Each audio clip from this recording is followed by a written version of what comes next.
Right now, we want to talk to our next guest about whether or not you think Americans are getting meaner. So let's welcome in our next guest. And this is a great day for us as we talk about a different topic. And that is really talking to Leigh Richardson about, well, are we getting mean? Leigh, what do you think? I think we're getting frustrated. And I think that's been happening. We went through the pandemic. We came out of it. And some of us were relieved and grateful and thankful and ready to move on. And some of us liked it there and liked that isolation and liked that ability to be so insular. And we're stuck there. And I think that we are all, on some level, experiencing a high level of frustration. So you think it's more frustration than maybe becoming, I don't know, more narcissistic or, aggressive, or some people say we're getting too tribal. So what do you attribute to this? Well, I do think there's something else going on as well. And I have a really hard time with entitlement. But I do think that some of us fought hard and we felt like that we lost a lot and we came through it, and we're entitled to claim our space. We're entitled to take ownership of ourselves and the space that we're in. Oh, well put. You know, I know there have been studies where they said that there was one study as we were just coming out of the now that we're coming out of and post-pandemic, even though here in Philadelphia, they're making me nervous because they keep talking about COVID cases rising. I'm like, oh no. But, there was one study with 1,000 American adults that said 48% of adults, 55% of workers, they expected that civility in America would improve, post-pandemic. And I thought that was interesting. As post-pandemic, they thought, yeah, things will get better as far as being more polite. But I think part of it as well, not just what you're talking about, which is this entitlement, and I'm a mom of teenage kids, and my youngest, we have to say all the time, get off your phone. Because sometimes they're on the phone, and that's another form of being rude, even if you don't realize they have their earbuds in. So they might be, quote unquote, on their phone. They're listening to something streaming with even one earbud in the ear. And I think that's a piece of this too, that sometimes you perceive somebody as being rude or mean. Maybe they're not even listening or paying attention. They're on their phone one way or the other. I think you make a very good point. Our level of self-awareness, some of us have a high level and some of us don't, and how we interpret other people's actions. And I think that we have become a little bit quicker to judge because we went through a period in time where judgment was a part of our daily life. Is this a good decision? Do I this? Do I do that? And so I think that's left us I think we're a little bit quicker to judge, and I think that feeds into it. Yeah, and I wonder as well if it's regional.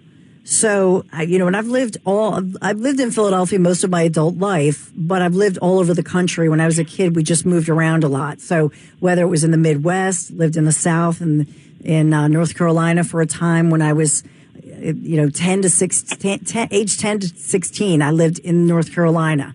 And then we moved back up north. So I will say some of this is a perception about culture and region. I think that Southern charm, the politeness of yes, sir, no, although nowadays I don't even know if you're allowed to say yes, sir, or no, ma'am, with all the pronoun stuff going on. But in the South, polite. In the Midwest, that Midwestern kind of way. So I do wonder if some of it's perception or regional. Do you think?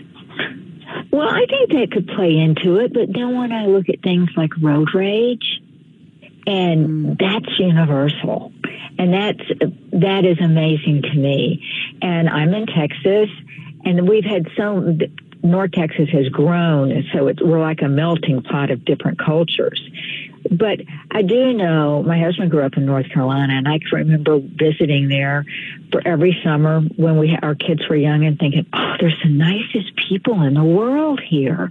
They're just so nice. And I think part of it was they moved at a slower pace. Mm-hmm. They weren't so reactionary, and I do think that timing, your expectations, what your norm is, does play into it.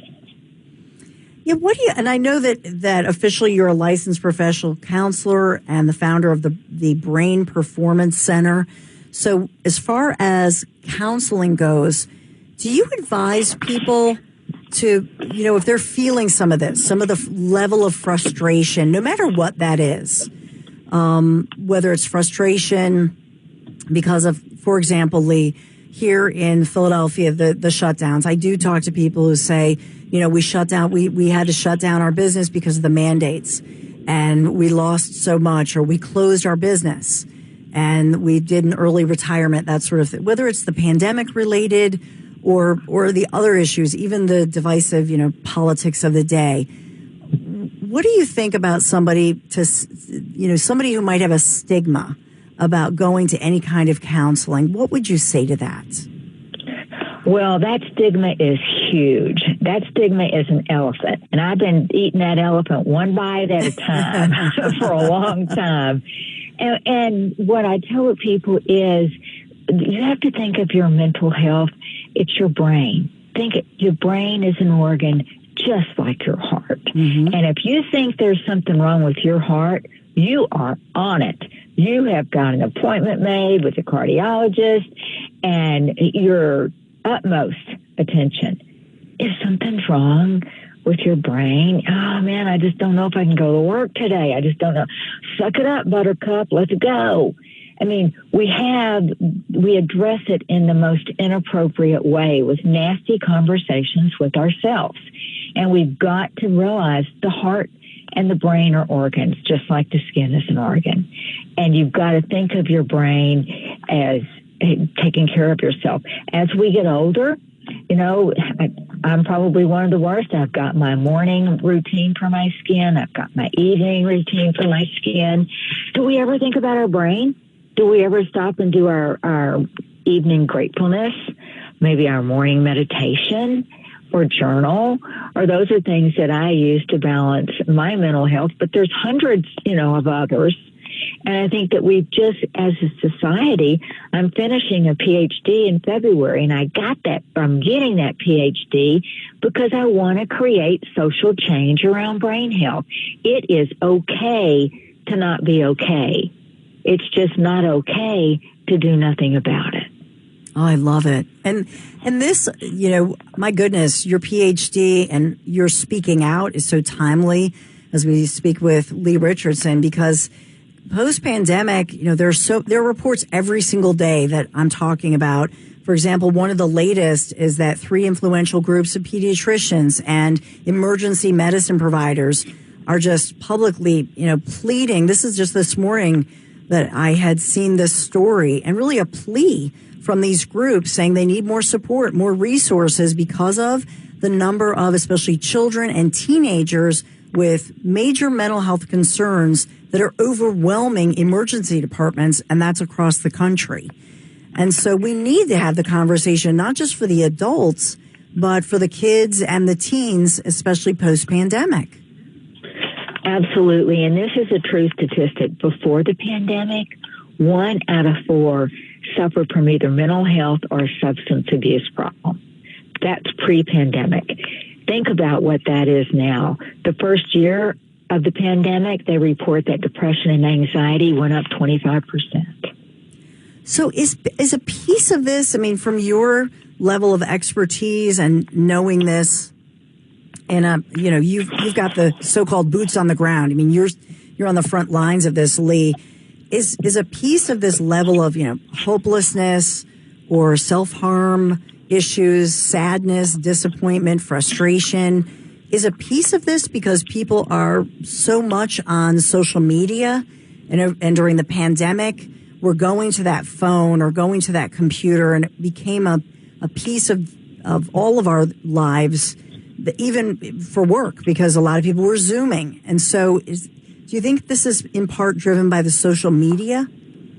Well, I'll tell you what I think about social media. It creates a comparative society. And when you compare, you've got a winner and a loser. I love it. I love that. And that's, I always say to people, if I have wooden floors and then some in parts of my foyer, there's, where I need to get them redone a little bit. If I take a photograph, it looks beautiful.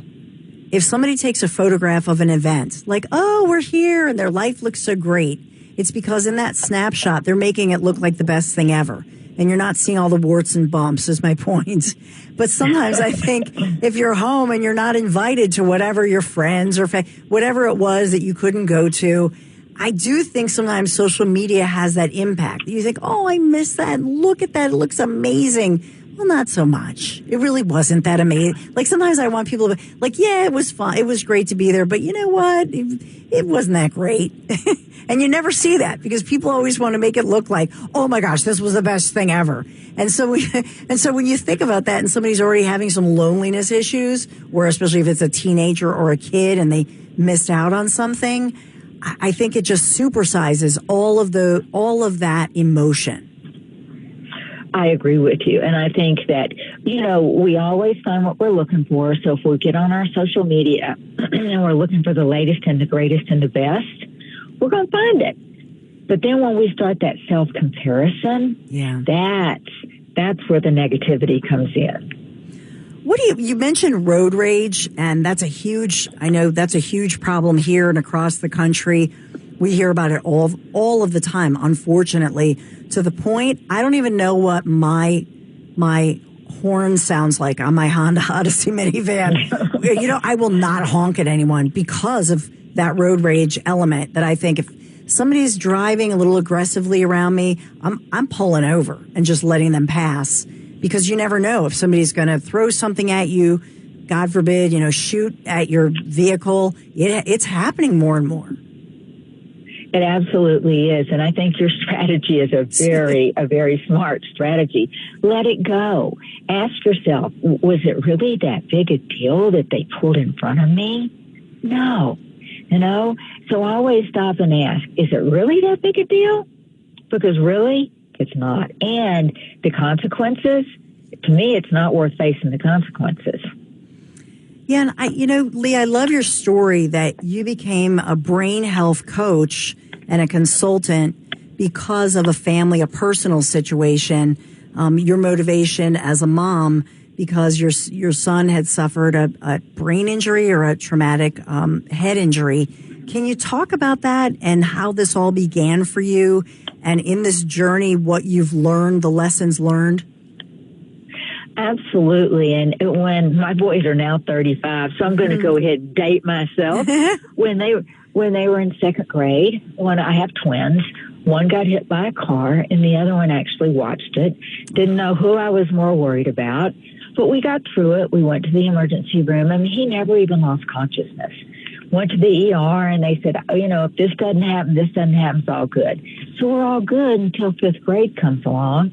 And in fifth grade, he comes to me and he said, Mom, you got to help me.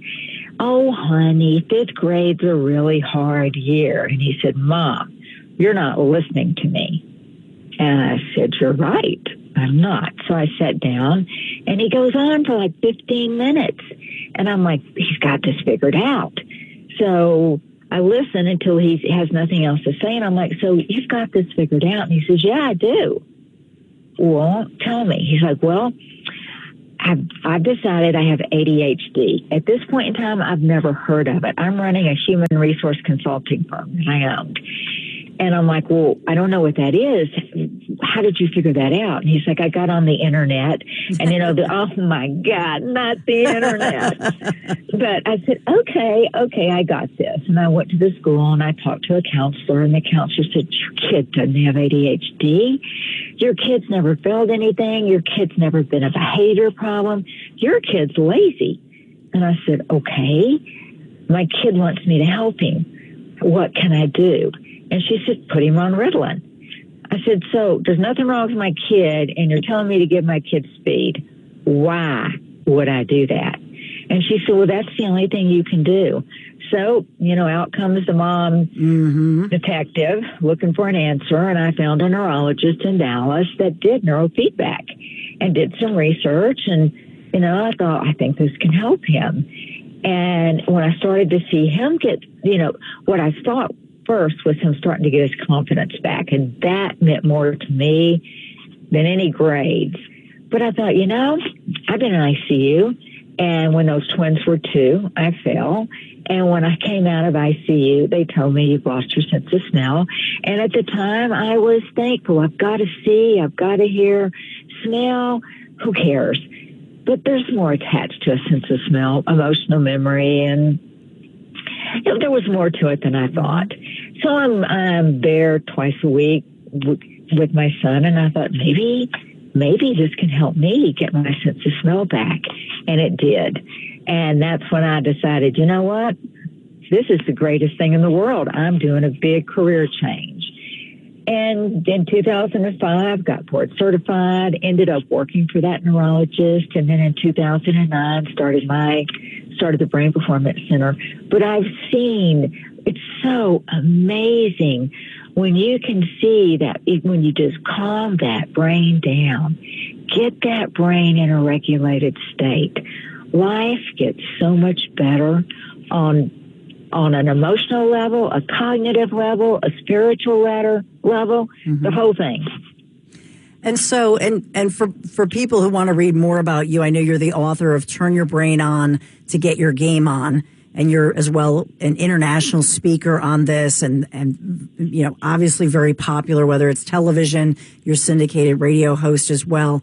But so just to back up with your son, so you did not put your son on the meds. Instead, you were looking for alternatives. What are we talking about here whether it's with your son or with now patients or clients? Well, and I didn't put my son on the meds because meds have never worked for me. You give me an antibiotic and I get a red rash on my face. So it's never been my first line of treatment. It's not going to be the first thing I do. I'm going to try to come at it more organically and more holistically. And another thing I've learned over the years is that medication is more complicated than we originally thought. When it came out, it was wonderful. It was the magic pill. But then we learned, that it works for a while, but then you get side effects, and then you add another medication, and then, right. And it just gets complicated. So I think that people are looking for a more natural way to create change in their brain. So give me an example. So give me an example when you say, organically, give us an example so we can understand. Are you talking about exercise, nutrition, certain mental exercises? What are we talking about here? So all of those play into it. Your fundamental is your sleep and your nutrition. But at the Brain Performance Center, the first thing we do is we map what's going on in the brain. We look at the neuroplasticity, we look at the power distribution, we look at coherence, how the brain shares information, the phase, the timing. We compare it to a database, and that's what gives us the data, the comparison.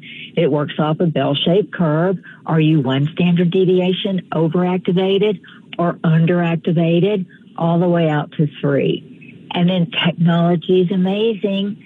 I have become the software queen because it's the way that you can analyze the data. It's just, you can identify the networks and the hubs in the brain that are the most out of balance. And then you train them with neurofeedback. And there's a lot of good information on the website, the Brain Performance Center. I'm on LinkedIn, Leigh Richardson, and there's a lot of good information out there. We have a YouTube channel for people that just want to learn a little bit more about what is neurofeedback. How do you create neuroplasticity in the brain? How do you get the brain to change? I would encourage, not only to look at the Brain Performance Center YouTube, but there's a lot of information out there. Well, I encourage people to stick with the science. There's a lot of stuff out there that doesn't necessarily have the scientific backing. So anything that has science behind it, I am all about. Well, Leigh, I hope you come back. I'm fascinated by you, your journey, and what you're doing.